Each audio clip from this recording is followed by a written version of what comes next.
Kinesis. Practical Wisdom with Scott Allen. Hello, I am Scott Allen, and thanks to my daughter Kate for developing the intro to the Practical Wisdom for Leaders podcast, where we offer a smart, fast-paced discussion on all things leadership. My guests help us explore timely topics and incorporate practical tips to help you make a difference in how you lead and live. If you haven't done so, please click subscribe so you automatically, seamlessly stay in the know when we publish new episodes. Likewise, please provide me with feedback. What do you like? What do you dislike? And what else would you like to know? And now, today's show. Today on the program, I have Stefanie Johnson. She is an associate professor of leadership and analytics at the University of Colorado in Boulder. Good morning, Stefanie. Thank you for being with us. Oh, thanks for having me. You have written, it's one of the more powerful passages that I've read lately. And it was in this book, What's Wrong with Leadership? And I think Ron Riggio had edited that volume. And you wrote a chapter, you co-authored a chapter, and it's titled Leadership is Male-Centric. And in the conclusion, the two of you say the following, and I think it's just very, very powerful. And it's not something that is often thought of, or I think many people had been blind to for decades and decades. But it goes like this.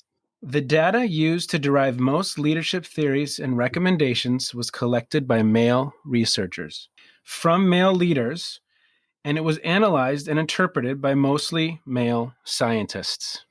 So when we look at that kind of canon of literature, there's a flaw. And I'm so excited to talk about both this article, but then also your most recent book, Inclusify, because I think both are incredibly relevant, timely, important topics that we have to put on the radar of leadership educators. But you've been incredibly successful, whether it's grant funding, whether it's being in the MG 100, the Marshall Goldsmith 100, on the 2020 Thinkers 50 kind of on the radar list, and your work has been featured in so many different news outlets. You've been doing incredible work. Tell us a little bit about you, and then maybe we can go back to that quote, because I think that quote is an important starting point for our conversation. Yeah, absolutely. That is such a nice introduction. Thanks. So a little bit about me. So I, as you said in the introduction, I'm a management professor at the University of Colorado, although I was trained in industrial organizational psychology, and my area of study is leadership. And in studying leadership, I think it's pretty hard to ignore, at least it was for me, the disparities across race and gender in things like how we view leaders, but also in the ways that leaders are able to create more diverse and inclusive environments. So that's really the sweet spot that I study, is where leadership intersects with diversity. Yes. Well, and in this article, I mean, it was a really, really great read, and again, opened my eyes to some things that maybe I hadn't seen. And so you start off with some myths. And I think one of the myths was women and men lead differently. Another one of the myths was that women are not motivated to lead. And another myth was that biases are extinct. They no longer exist. And also in the conclusion, you very kind of forcefully say, you know what, women and men lead similarly. Women are motivated to lead, and biases against women still exist. So would you unpack each of those three a little bit? Yeah, absolutely. So I love myths, I think. So the women and men leading very differently. I think we have this idea that women lead in a much more sensitive way, and men are more confident, and agentic is often the word we use. And there are small differences in men and women's leadership style, but the differences in their style aren't nearly as great as just the differences in how we interpret the very same behavior by men and women. So just because of gender roles, we'll tend to view women's leadership as more caring, I guess, because we think women are more caring. So that's the way we interpret their behavior, right? It's just like any other bias that says we tend to pay attention to things that confirm our expectations and ignore things that don't confirm our expectations. But there are, there's some differences in that women tend to be a bit more participative and democratic in their leadership style, and men are a bit more autocratic. But when we think of like the most basic division of task and relationship orientation, men and women are pretty similar. And even in terms of effectiveness, men and women are pretty similar. At least the most recent meta-analysis on the topic says there's not a difference in effectiveness. And if there is a small difference in recent years, it actually favors women, that women are somewhat more effective than men. What do you think? Do you believe it? Well, I want to unpack this notion. You made a really important statement there, that we can have the exact same behavior by a man and a woman, and they will be interpreted differently. Would you say a little bit more about that? Yeah, that's actually what really got me interested in this topic in the first place. It was, many years ago, maybe the year 2000, something like that. And I was doing one of my first leadership studies in graduate school, and it was on military data. I think it was Air Force. And I was trying to look at the behaviors that predict promotion through the ranks at the Air Force. And I would start to see these like behaviors that really positively predict for men, and they don't predict for women. So just things like being very assertive. And this, we still see this today, but being assertive is quite positive for men. But when women are assertive, that same behavior, even if you manipulate it in a lab, to be exactly the same. And I've done many of these studies where I just use the exact same words to describe men and women. When women do it, it's just perceived as like overly aggressive, because it's assertive for a woman is like kind of aggressive. Because if we don't expect women to be assertive, then that behavior stands out in a negative way. And, women get a lot of feedback on that, like their style is abrasive. And I think they're probably just doing the same thing that other leaders are doing, but it's inconsistent with what we expect for women to be sensitive. And I don't know about you, but I feel like the same in the classroom when I tell students, that's your grade. It was graded with the Scantron machine. I'm pretty sure it's accurate. They expect me to be like more caring and sensitive than one of my male colleagues, because I'm a female professor. And so I think the second myth, which is kind of interesting, is that women are not motivated to lead. Now, talk about that myth a little bit. That I had never even heard that, but apparently that's out there in the literature, huh? Yeah, so I think that's another explanation for why there's not more women in leadership, is that women are just not as interested in leading. Maybe they're not as motivated by power. And there is actually a bit of truth to that. Like women's motivation for leadership doesn't tend to be one that's just like straight, I want to have power over other people. And there is a gender difference there between men and women. But the actual motivation to lead is, again, it's like really similar between men and women. And so I think that's a sort of hollow excuse for, well, why aren't there more women leaders? Well, let's just blame the women. They don't really want to do it. Or, I've heard things of like, oh, they'd rather have a family. They're more focused on balance than their career. And all of those, there's always some truth to these things, like, and some biases built in, right? Like we expect women to be more focused on their family because they're women. Mm-hmm. And so we just assume it's true, right? Yeah. Yeah. Well, and so there's these biases, this third myth, biases are extinct. Of course, it's a myth. And talk about some of those biases. You just named a couple. Are there others that you hear as you do this work that, well, women want to focus on their family, or women aren't as interested in having power? What are some other things that you hear in your work? Yeah. I think so.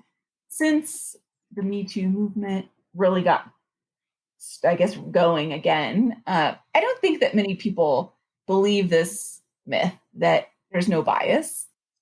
But before the Me Too movement really started, I would hear this a lot. Like when I would talk about unconscious bias, that leaders would say, yeah, we recognize there's racial biases are still alive, but do you really think there's still gender bias? Like we've come such a far way. Women are graduating college at higher rates than men. And I don't really, there's really not bias left, but there is a ton, right? Like if we can imagine men and women are treated equally in the workplace, and then we see that something like 80 to 90% of women report being sexually harassed. Like how can you make sense of those two comments? Like if women are treated equally, they wouldn't be harassed in the workplace.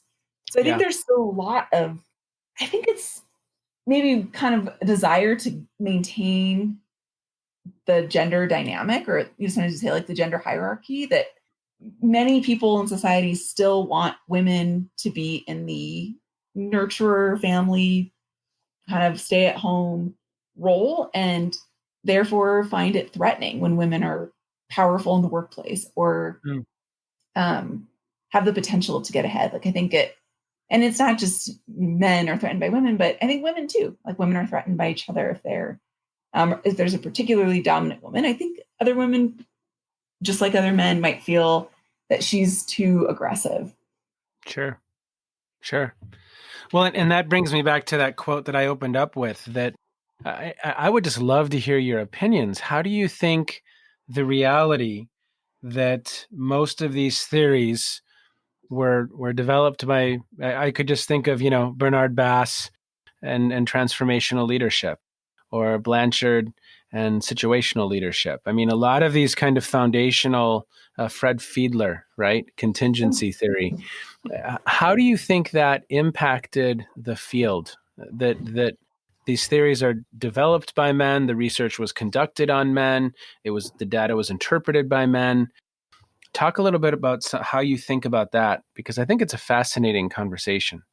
Yeah, I mean, I think Fred Fiedler's an interesting example because much of his research on contingency theory was actually done in military samples. Yes, So yes. like that's just like a lot of men, right? In his samples. I don't think there Well, were and many. where did that go? Where did that theory go, Stephanie? Because there were meta-analyses saying this is the stuff here. I know, yeah. I think maybe it was too complicated. And I don't know if it Yes. holds up as much outside of that military context. Yeah, yeah. But it reminds me of this. I read this book and the name's escaping me, but it looks at health disparities between men and women. And so that's kind of the same thing that, even our research in medicine, drugs were developed by male doctors for men and tested on men. And then we give those same drugs to women, or the crash dummies used to design seatbelt safety were man-shaped crash Really? dummies. And yeah, and tiny women can be decapitated by their seatbelt if they're small, and the seatbelts were designed for someone who's average, 5'10". Yeah. And so I think this is very pervasive. It's not just a leadership thing, but I think when a lot of this early work was done, that was the state of society. Men were doing the work. And Fred Fiedler, I mean, what year is contingency theory? 1963? Yeah, early 70s. I was a baby. Yeah, so it makes sense, right? But Yeah. I think so. A lot of the theories really have like charismatic leadership theory. If you look at the leaders who were talking about as being charismatic, these kind of like bigger than life, very visionary, smooth talking leaders, a lot of the examples that come to mind are men. So we've defined charisma by male behavior Mm, rather than female behavior. And I think that's why so many of our leadership theories are very leader centric. Like you want to understand leadership, you just look at the leader's behavior rather than mm. considering, how followers are involved. And, obviously we see much more of this in more recent years, follower centric theories and LMX, like a more relationship focused theory. But I think some of the older theories are very like a very male view of leadership. And we know when women lead, they tend to take a much more participative approach and get more input. And that isn't the core of what we think of when we think of leadership theories. Mm.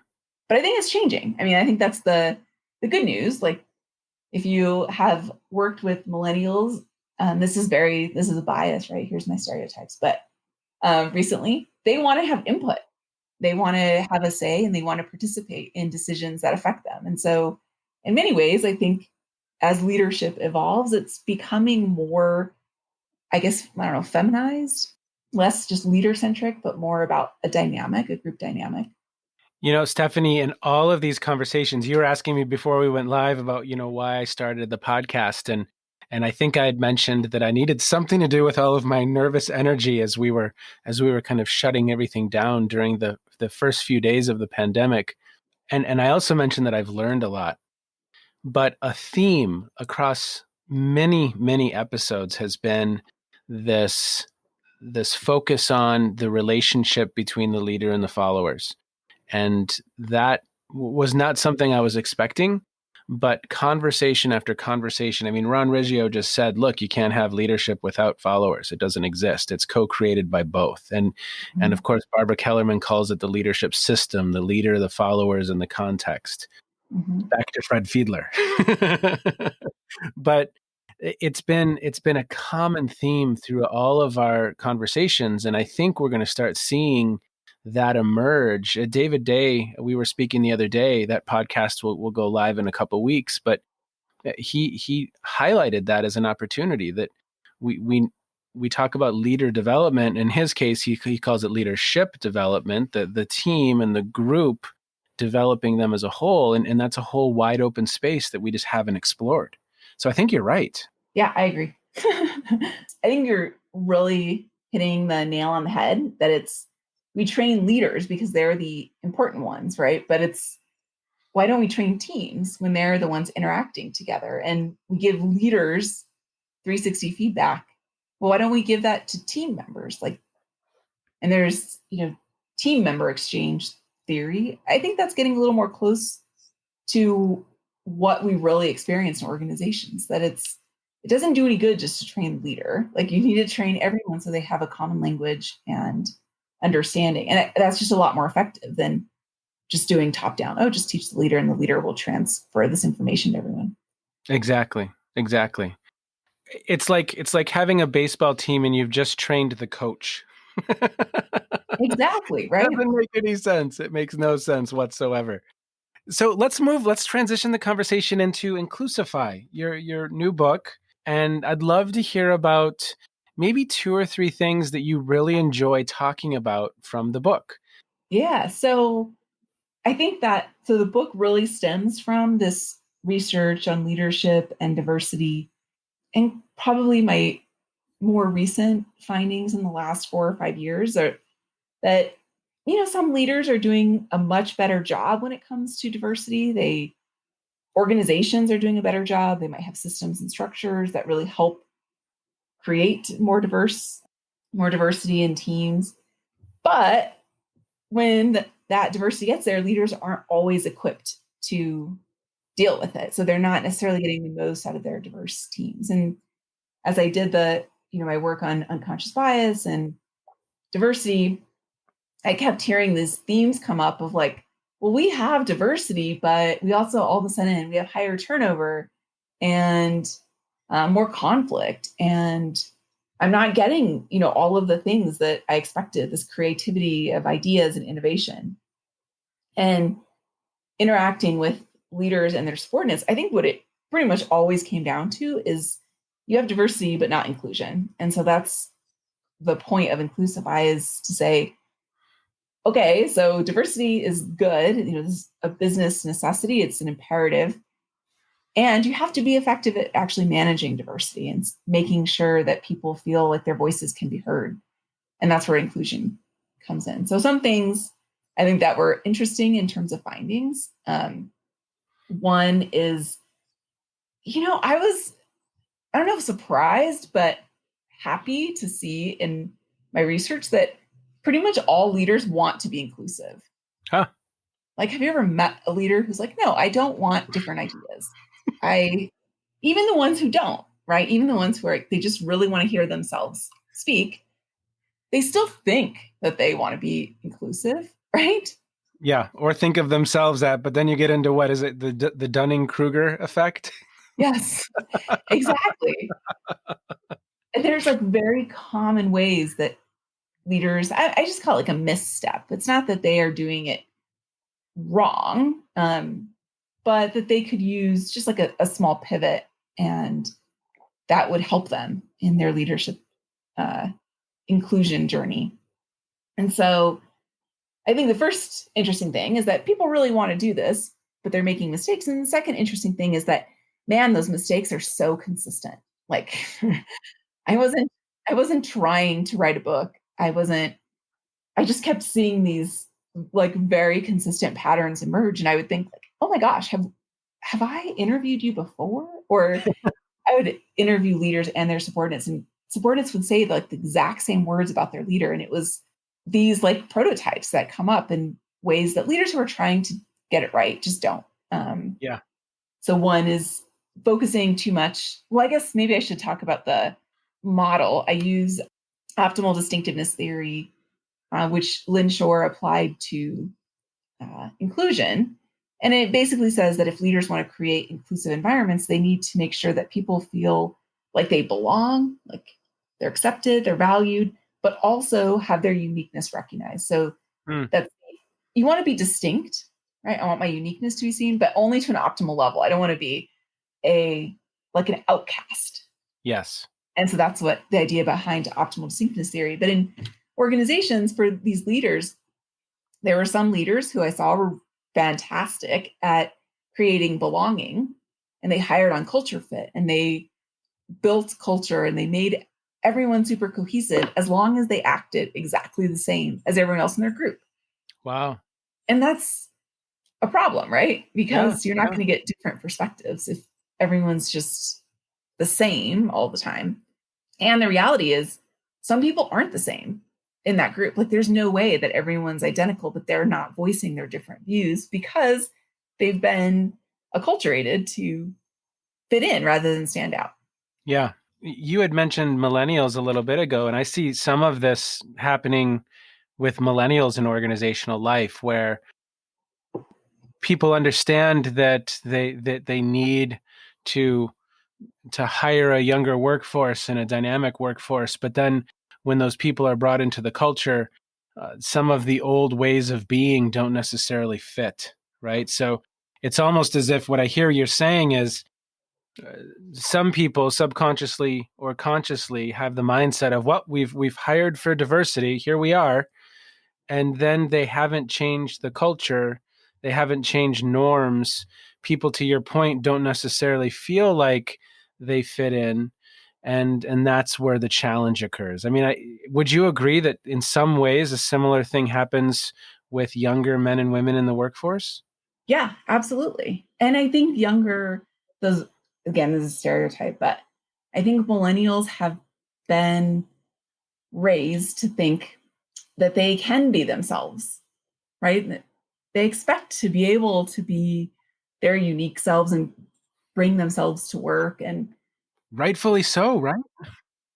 I mean, yeah, but everyone should think that. But I would say, people in at least the baby boom generation, if you're thinking along race lines or sexual orientation, or even women, like I think the norm of the day was to fit in. So Yes. women in the 1980s dressed like men at work, right? And people of color tried, I think, to fit in with sort of white societal norms. But I don't see millennials wanting to do that. And no one should really want to do that. But there's more room. It's diverse enough. Our society is diverse enough to say we actually should be making room for all these differences and that we're going to benefit from them. And that's maybe the third most interesting thing in writing the book was just compiling all of these data on the overwhelming business case for diversity and inclusion. Wow. So say more about that.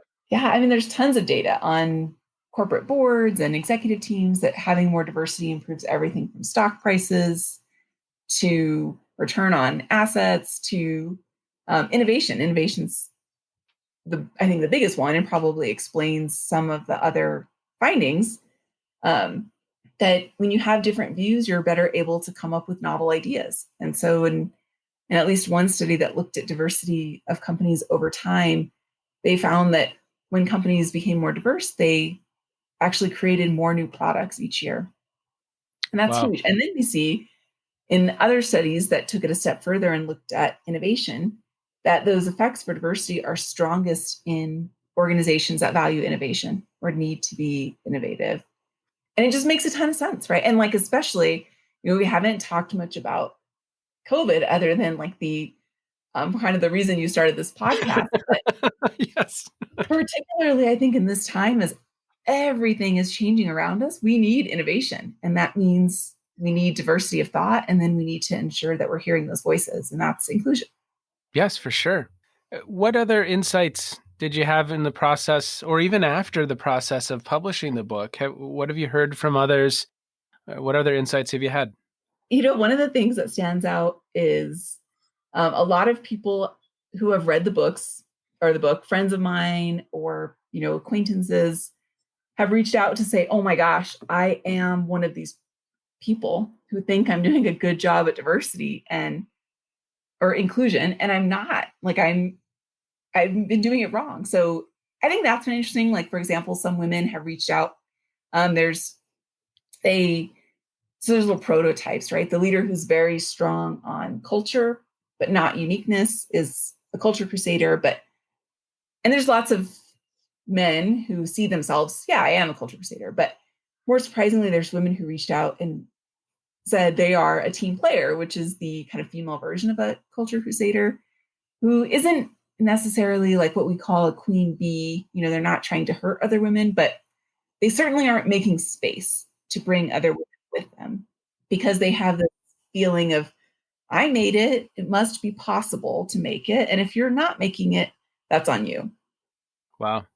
And there's, several female colleagues and friends of mine have said, oh my gosh, that's me. Or that was me, in much of my career, but now I'm trying to change that, particularly since Me Too, and having recognition that our experiences are not universal. There are experiences. Yeah. I think that's been kind of cool. Another similar one is there's the white man often it's white men who love diversity and inclusion, but are really entering inclusion as like the savior. Like, I'm going to save the women who can't get ahead. I call these the white knight. And this isn't bad. These are bad, but it's like, how do you pivot is by the realization that inclusion isn't about you saving women. It's about, or people of color, it's about giving them the space to be successful. So several male colleagues, and this is interesting, like every woman I talk to about the white knight is like, oh, I've totally had that boss who's like, we should definitely promote Stefanie. We need a woman. And then everyone else in the room just winces, right? Like, the men are like, this is so annoying. The other women are like, oh my gosh, this is making all women look bad. But no men apparently have ever realized that this white knight exists. Have you ever heard of this idea? I have not, but I am a white man. Are you a white knight? You'll have to take the quiz at inclusify.com and see if you're a white knight. I'm going to have to reflect. Yes. Say more about this concept. It's just the idea that if men, and it's true for women too, and people of color can be a white knight, but I call them shepherds, are approaching diversity with this idea of we need diversity for diversity's sake, not promoting women and people of color because of their competence, then it creates a lot of backlash. And we see this, even now with Black Lives Matter movement, how many people have you seen with no, Black lives don't matter, all lives matter. And It's like when you make something about diversity, there's always going to be people who refuse, like they're like, no. But if you make it about competence, like this, we should be promoting these people because of their ability and what they add to the organization. We need more women. We need more women of color because it benefits the organization, then people are more likely to get on board. So some of the white knights, for one thing, it made their female employees feel less competent to have this person trying to save them all the time. And it caused backlash from men who thought, now I'm never going to get ahead because I'm not a woman. Yeah. And this person only wants to promote women. And so it was just less effective than it could be if instead of creating a divide, you were actually bringing people together. Talk more about that, Stefanie. So what are some indicators or some hallmarks that someone is working to bring people together rather than kind of be the white knight? Yeah, I think it's just bringing everyone into the conversation of how we can be a more effective team. So very similar to what you said at the beginning of our conversation of, why do we focus just on the leader? We should be focusing on everyone. And we know that organizations that have white men involved in diversity and inclusion efforts are far more successful at those efforts. And if we're leaving them out of the conversation, for one, we're missing out on diversity of thought, right? Like I sit in a lot of rooms of women in science, and it's all women talking about how we're going to promote more women in science. And we're kind of preaching to the choir, and we're not getting any other views. And if we knew how to do it, we probably would have done it, right? So I think one of the big pieces of advice is to bring everyone together into the diversity and inclusion conversation. So you're focusing on not just how to advance women and people of color and women of color, but how can we create a more inclusive workplace for everyone? Because we know that organizations that have white men involved in diversity and inclusion are more effective, and that you're going to bring in just like a diversity of thought and perspectives on how we can create more equality, because you have, different views. Yeah. Yeah. Well, and I just literally this podcast is dropping tomorrow. And I had met with Lauren Bullock and Dan Jenkins. They have what's called the Leadership Educator podcast.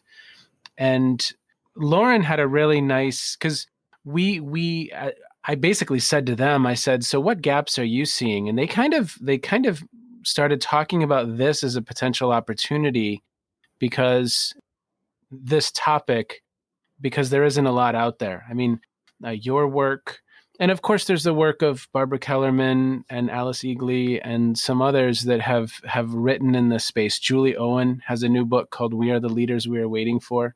But Lauren said something that stood out for me. It was pretty powerful. She said, entering these conversations, it's a mixture of efficacy, confidence, and vulnerability, and sometimes acknowledging your own ignorance. So what I'm hearing from you is you kind of avoid this white knight if you enter the space. That's a very, very important piece as to how you enter the space. And then you're creating the context, not necessarily feeling like you have to be the savior of this situation. It's about creating space. Is that accurate? Is that a piece of this? I think that's really a perfect way of saying it. And it's a space that, in fact, everyone's going to be more effective in. Okay. You often think of, in very command and control, autocratic, sometimes people call it toxic masculinity, like those kind of environments. We know that women and people of color and women of color don't thrive, but in fact, no one thrives in that environment. Everyone suffers. Yeah. And this is an opportunity now to create more inclusive spaces for everyone, including white men, including persons with disabilities, including LGBTQ. We have the power to actually, post-COVID, since everything is broken, we have to rebuild everything. We can rebuild our organizations in ways that are better than they were before. And so at least there's some positive outcome of this awful experience that we've all been going through for the last 5 months. The positive outcome is that we can actually do better when we put it back together. I love that. It's a great mindset, right? Because I think our mindset oftentimes is our minds go to what we've lost in this situation. And it's more difficult to bring our mindset to what are the opportunities in this situation? What opportunities does this afford me personally? What opportunity does this afford our organization? And I think it's very, very well said. So, the title of this podcast is Practical Wisdom. For someone who wants to learn more, either someone who wants to develop their own leadership skills, what would you suggest? And maybe for leadership educators who are listening, what would you suggest they explore? Yeah. So I would read Inclusify if you're a leader who wants to work on your inclusive leadership skills. And you can take the quiz to see if you might have a tendency toward one of the prototypes at inclusifier.com. And that'll give you tons of practical tips. And for leadership educators, I would say try, I'm doing this too for my own leadership classes, try to read more about leaders who are not the typical. So if you're choosing cases, if you're talking about scholars, if you're bringing in speakers, consider, does what you're sharing represent society, or a very small 31% of society, which is in the US, the white male population? Yeah. And if it's not reflecting society, then I'd say try to add some leaders who might look a little different, or a little more like your students, or a little more like society as a whole. And in doing so, I think that'll improve each of our own education, but also our students' education for sure. Very well said. Very well said. So as we close down for our talk here, I always ask a couple questions towards the end. And so is there anything that you've been reading or watching? Maybe it's something you've been streaming that's really stood out for you in recent weeks or recent months over the summer? Yeah, I watched the morning show. It's, I think, on Apple TV, and it's about sexual harassment. And at the same time, it was on a trip. So this is pre-COVID, I guess, but read Ronan Farrow's book. I can't think of the title, Catch and Kill. And it's also about sexual harassment. And maybe it was a combination of those two things. Maybe either one would have done it, but it really reinforced just this importance of recognizing the toxicity of sexual harassment in organizations, and how it's so systemic. Mm. And, there's a lot of really evil people, but what stood out to me in the book and in it's a TV show, so it's fictional, but were the people who are like, they're not evil people, but they're bystanders, and they're not doing anything about it. And how that is, I mean, to me, that's the real tragedy, that so many people do nothing, and that they could really make a change if they just like kind of stepped up. And I don't know, both those were like very emotional for me to read and watch. And I think good for anyone to check out. Yes. Something that stands out to me, even as you were talking, is I was watching there's a mini series on USA Gymnastics, which it's not just the workplace. I mean, in athletics, what those young women endured for years at the hands of Larry Nassar, a physician who had power. It's toxic. It's horrible. It's absolutely horrible. And it's hard to believe that it still exists. I know, right? Yeah, that's why I thought watching these are recent scandals, right? And Oh, yeah. And I'm sure they're still going on, right? Although I wonder with COVID if, like, I actually just did a study, like, can sexual harassment still exist if you never see your coworkers? And we're finding it does. Really? It does, yeah. In what forms? Just out of curiosity, what is it? Is it subtle? Is it overt? What are you finding? We're finding like text messaging and emails, some sketchy comments over Zoom, which to me, I'm like, all this is recorded. Like, are you kidding me? Yeah. Yeah. Scary, dumb, right? Yeah. On a number of levels. A, it's wrong. B, to your point, it's being recorded, whether it's a text or an email or a Zoom chat. I mean, it's hard to believe that still exists. It just is. For sure. Stefanie, anything you want to leave people with as we close out for the day? How can they find out more about you and more about the book? Yeah, so there's a website, inclusifybook.com, and my website is drstefjohnson.com. Awesome. Awesome. Well, I really, really appreciate your time today. Thank you so much for this conversation. I know that our listeners will have a lot to reflect upon. And thank you for the work that you do. Thank you, thank you, thank you. I am going to begin my reflection where I began the podcast with Dr. Johnson.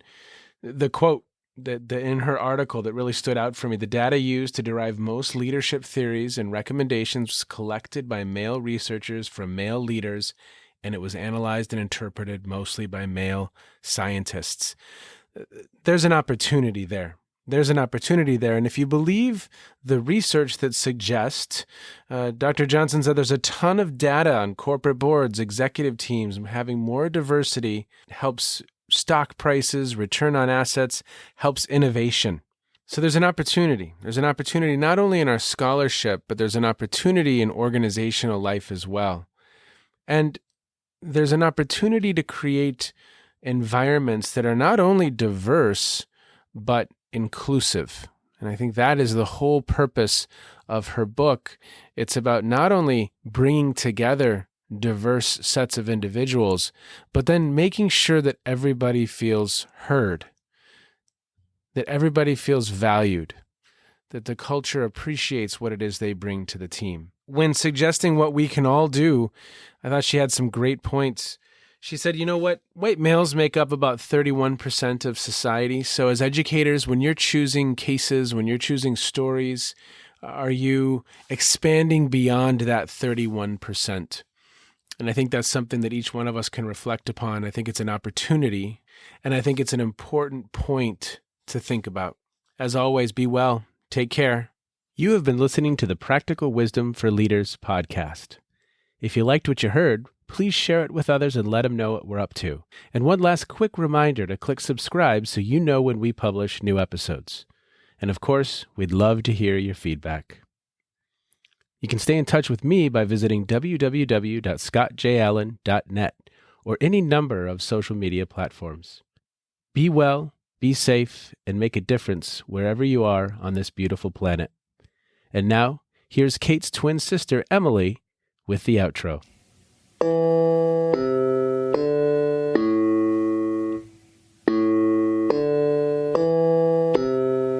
You've been listening to Phronesis, Practical Wisdom with Scott Allen.